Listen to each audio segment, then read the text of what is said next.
নাগরিকবৃন্দ, আমরা জানি গত 2 দিন আগে ছাত্রলীগের 2 জন দোষর এই সিরাজগঞ্জবাসী সর্বপ্রথম স্বাধীন হয়।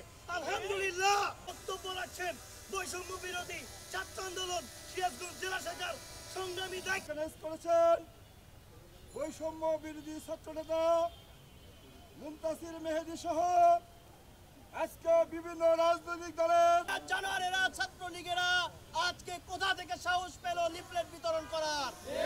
আমরা এখান থেকে আওয়ামী লীগের দোষর